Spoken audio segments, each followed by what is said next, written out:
Mucho en la línea telefónica para platicar sobre este tema a Juan Carlos Barrón. Él es investigador, profesor investigador del Centro de Estudios sobre América del Norte de la UNAM. Juan Carlos, bienvenido, muy buenas tardes. ¿Qué tal, Jonathan? Buenas tardes. Un gusto poder charlar contigo.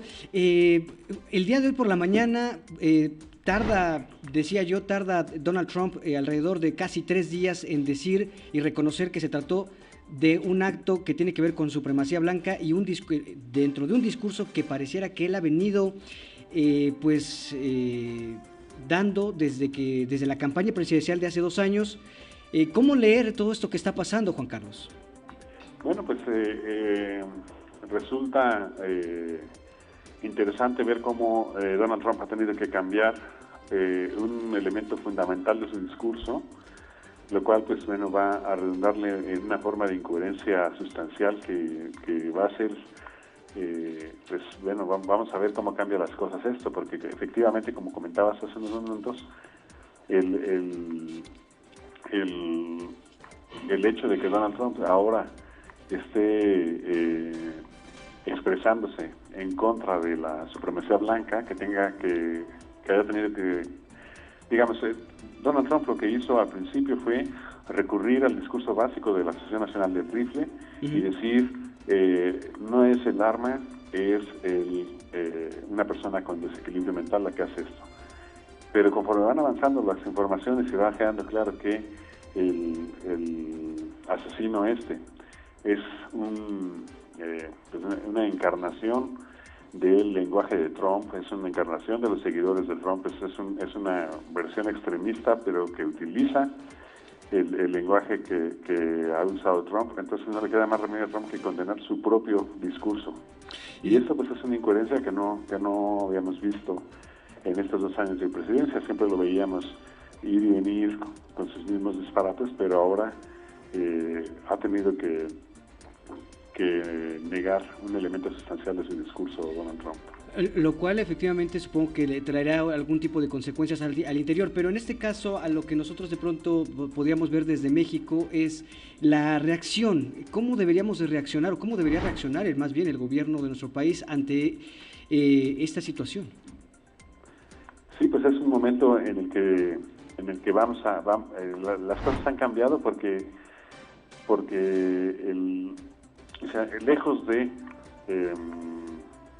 servir a los fines de Trump y sus aliados, el evento de este domingo los pone en jaque. Y en este caso, por ejemplo, ¿tú cómo ves en este caso la reacción? De que el canciller ya se ha ido al paso, se analiza también presentar como nación un recurso legal contra este joven de 21 años. Sí, desde mi punto de vista, la respuesta del canciller es atinada.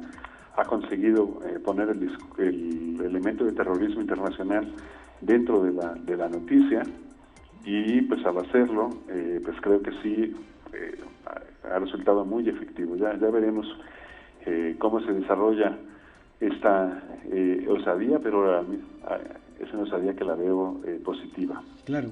En un tema del que tú también estudias, que es el tema del Internet y de todo lo que se mueve ahí, justamente ahí el Internet jugó un papel importante y ha jugado un papel importante en los últimos eventos que hemos visto de este tipo a nivel mundial, porque desde ahí empiezan a organizarse.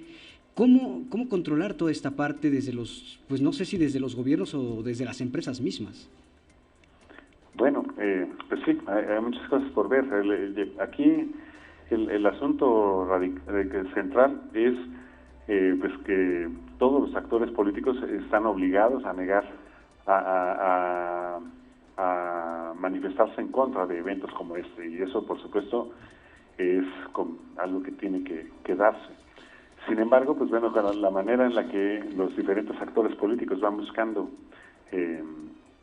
pues generar su propio capital, pues es como va a ser diferente. Lo vemos, por ejemplo, con el caso del candidato tejano Beto O'Rourke, pues está haciendo, pues utilizando en su favor esta situación, y bueno, pues en México pues no es la excepción. Creo que es un acto deleznable y bueno, pues es entendible que los actores políticos estén buscando avanzar en sus respectivas agendas. Yo creo que el caso particular del control de armas, pues es un asunto que es de interés primordial para la Cancillería, y por lo tanto pues tendremos que ver cómo otros actores políticos mexicanos pueden ayudar a que esto se pueda hacer posible, el control de armas.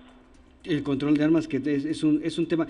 Yo, cada vez que pasa esto, yo recuerdo Columbine, que fue también un evento súper pues, escandaloso en los 90, y que se hablaba de control de armas, y en Estados Unidos pareciera que lo que menos les importa es el control de armas.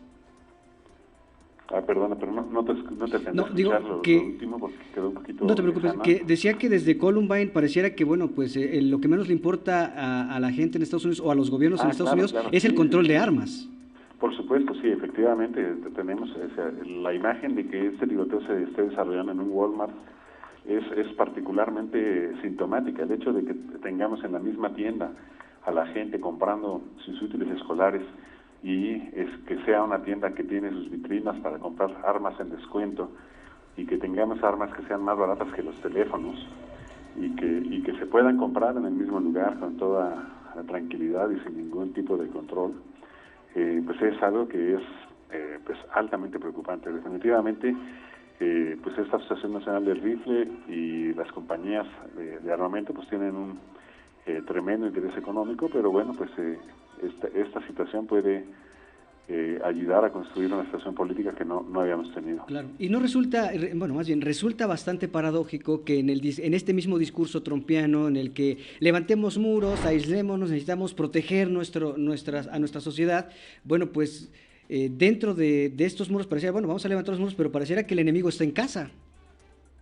Sí, yo creo que eso es precisamente lo que estamos encontrándonos en este momento. O sea, el discurso supremacista blanco está en este momento en entredicho de una manera clara, y los que siempre lo hemos condenado, pues bueno, pues aquí estamos condenándolo una vez más. Pero ahora lo que ha cambiado es que tenemos a estos actores políticos encabezados por Donald Trump teniendo que manifestarse en contra de este discurso de supremacía blanca, y yo creo que eso pues es la novedad, y vamos a ver cómo pueden manejar esa incoherencia, sí, claro.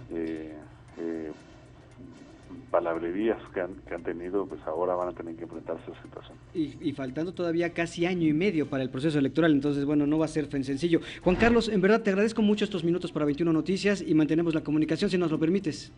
Muchas gracias a ti por tomarnos en cuenta, y bueno, quedamos aquí atentos a cualquier información actualmente.